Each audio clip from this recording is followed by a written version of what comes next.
Hello, I'm Natalie Webster, and this is Tonka Talk, where we share the ways people create community and connection. And we're in studio today, and out in our office is an emotional support donkey that some people in the community, family and friends are enjoying. And I'm sitting here in our studio talking with his owner, Erin, who's going to share with us, how do you go about getting to the point where you have an emotional support donkey? Well, I have a blind horse that I rescued about 2.5 years ago, and he needed a long-term buddy. And his vet and Tiptoe, the donkey's now helicopter auntie Tabea, told me a donkey is best because they're loyal and they're really protective. And the donkey can live to be up to 60, so he will be there forever for Ty as long as he needs him. So, wow.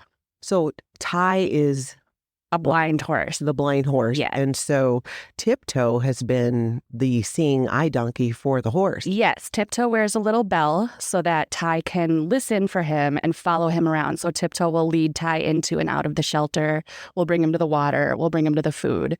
Wow. Yeah, it's very special. Yeah. How did you figure out that Tiptoe was, and I have now met Tiptoe. This is not your average donkey. Not that I've met a ton of donkeys in my time, but he really is exceptionally he's got this, he exudes this kind of kindness. Yes. And love, and he's cuddling up and snuggling up to people right now who get close to him. I know right now I can see him nuzzling my grandson. It's so cute. How did you find out that there was that aspect to his personality? So the day we took Ty's eye out, we saw a Facebook post that Tiptoe was at the only donkey rescue in Minnesota. And he was losing his best friend who was a blind donkey. And Tiptoe had been a seeing eye donkey for that donkey. So we went and adopted him immediately for that purpose. And then the more we've had Tiptoe, he's so social and he almost identifies as a human, I would say. Mm-hmm. He was bottle fed and raised in the rescuer's house. So we just learned that he was really social, and we thought to ourselves, let's try him in an assisted living home. Mm-hmm. And he loves it. He rides the elevators. He snuggles the residents. He's very calm. He doesn't do anything crazy. So we've been doing that for over a year now, and it's very, very popular, and it's good for his brain. So we wouldn't do it if he didn't want to, but because he loves it, we're happy to do it. But yes, we have other donkeys, and he's special. He's special. In fact, You were saying that, when we share this and when we share the video and images, let people know, this is not your average donkey. No. Don't think you're going to run out and adopt or get a donkey. No. It's going to behave in the same way. Right. Yeah, he's very calm, especially when he was littler. He's now bigger. So one thing everyone should know about a donkey is if they don't want to do it, you're not going to make them do it. It's not like a horse where you can kind of cajole them into doing something. It's all what he wants to do. And I've never met another donkey who wants to be in a home and social. Actually, we were at a business 2 weeks ago doing a visit, and all he did was stand at the door asking to go into the building, which isn't normal for an equine, but he just associates it with love and attention and cuddles. And so he wants to go in and he wants to be with people. Yeah. And he has in case you're wondering, he does have is it called a diaper? It's called what is it? It's like a bum rug or something. It's a certain brand, and it works great. So yes, we have the potty situation managed. We don't want to risk that. And like I said, he will go on elevators. He will go up and down. When we go to the assisted living homes, he goes into the apartments and visits if they're bedridden. He'll go in and visit bedside. He's a cool animal. What has the response been like when you take him into an assisted living or a nursing home? It's absolutely, I spend the whole time in tears, honestly. Tabea, our helper, used to work in those facilities, so she kind of understands all of it. But the coolest thing is, for example, I'll share a quick story. We went into one a few months ago, and there was a gentleman in memory care who had been an equine vet his whole life. And the woman who was our contact there said he hadn't gotten up and spoken in months. Wow. And Tiptoe walked in and he got up, and I'm going to get teary talking about it. He got up and came over and started asking Tabea questions and doing a physical exam on the donkey. Oh my gosh. And now you're going to make me cry. Yeah, the staff all got teary. Yeah. And they were like, we haven't seen him have a good day in a really long time. So wow. Everyone typically loves him, but stories like that are the ones that we love memory care. It's kind of a soft spot for us. Yeah, definitely. How did you, now you say it's a soft spot for you. Do you have an experience or family that were in memory care that introduced you, opened your eyes kind of to that need? Not memory care. Both of my grandmothers at the end were in facilities, and so I'm familiar. Tabea obviously she worked in them for a long time, so she's very familiar. But my mom was in hospice at the end, and I brought all of our animals in to see them, and I think that opened my eyes to that animal-human connection has something that even human doesn't necessarily always have. Yes. And to be able to just give people smiles when maybe they haven't had something to smile about in a while, those are the best days of our weeks.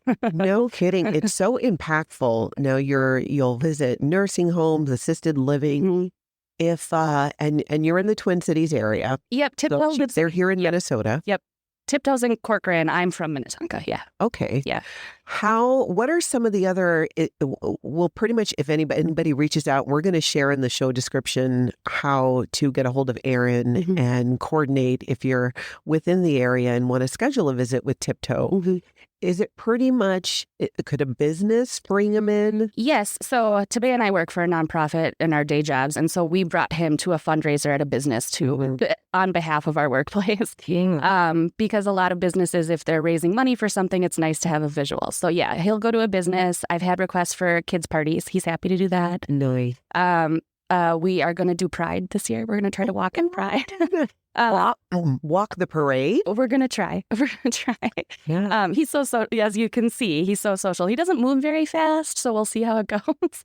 But we're just happy to get him out and get him in front of people and share his story because he's a unique little donkey who's been through a really rough 2 years. So there's a lot of things to learn from him and his journey. Yeah. Because you were saying when you adopted him, I mean, they thought he was going to die. Yeah. So we adopted him when he was a baby. He spent 2 months in the ICU because his mom tried to stomp him to death. Oh.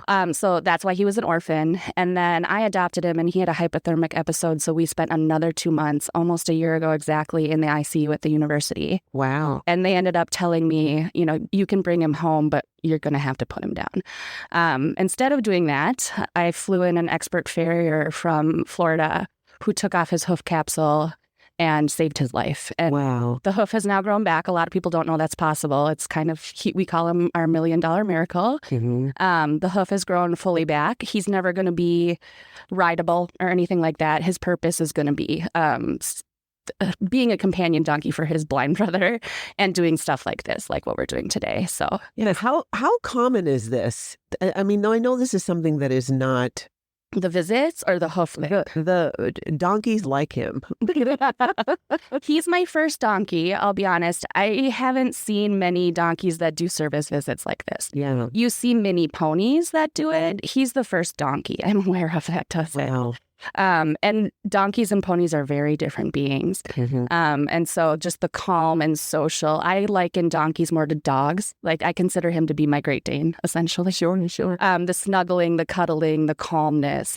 So he's actually the perfect animal for it. And we consider ourselves to be really, really lucky to have the right personality. Yeah. It's amazing to watch him. And we're like I said, we're recording in studio, but our Tonka Talk studio looks out into Shortlist Properties, which is our real estate brokerage. So we can see the interactions that are going on right now with Tiptoe. And so donkeys live to be 60. So this is something that as long as he enjoys it, he can continue to do. Absolutely. And it seems to really be giving him purpose. Yes.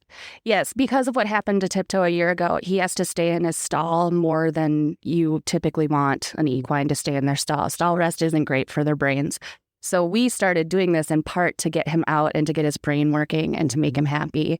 And we wouldn't have him do this if it didn't obviously make him happy. Yeah. He definitely seems to be, I mean, he is just chill. And he's in his little Christmas bonnet and his ears are up and he's very happy. Yeah, definitely. Do you see in the future adopting animals or doing something similar where you want to get more into therapy animals? Well, my other 3 horses, all of mine are rescues. All of my animals are rescues. And the horses, one is blind, so that wouldn't work. And the other 2 are huge, so that wouldn't work. I can see finding other creatures to be therapy animals, but right now I've got my hands full. Yeah. So the rescue is very near and dear to our hearts. But right now, between him and the other equines, I'm probably full. Yeah.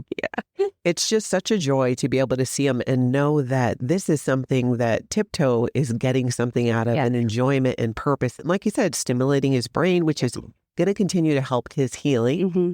Yeah. And there's a phone number you can share for people to go ahead and get a hold of you to schedule what do you call it? An emotional support donkey visit? Yeah.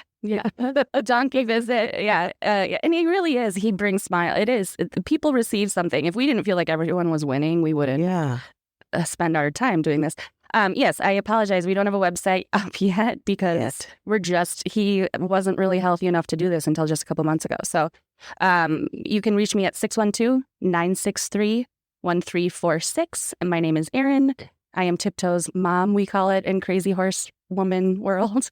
And I would be happy to talk to you about anything. I mean, we'll go anywhere. He goes inside easily. He can stay outside as long as it's a certain temperature. So we'll go anywhere. Yeah. Is there a distance concern from where he lives to how far you would go? Great question. We don't like to trailer him more than about an hour each way, just because we've been through it with him and we've had a long 2 years with him. We're very protective. So anywhere around the metro, we're happy to do. But further than that, it would have to be a kind of a special circumstance.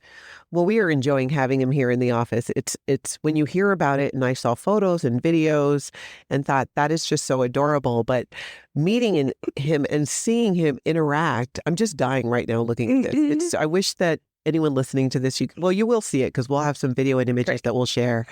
But thank you so much for coming in and sharing this experience, because it really is an eye-opener.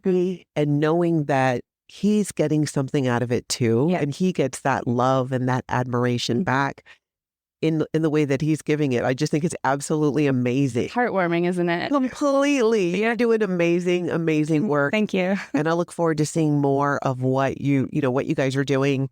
And connect with Erin whether you're in the Twin Cities area or not.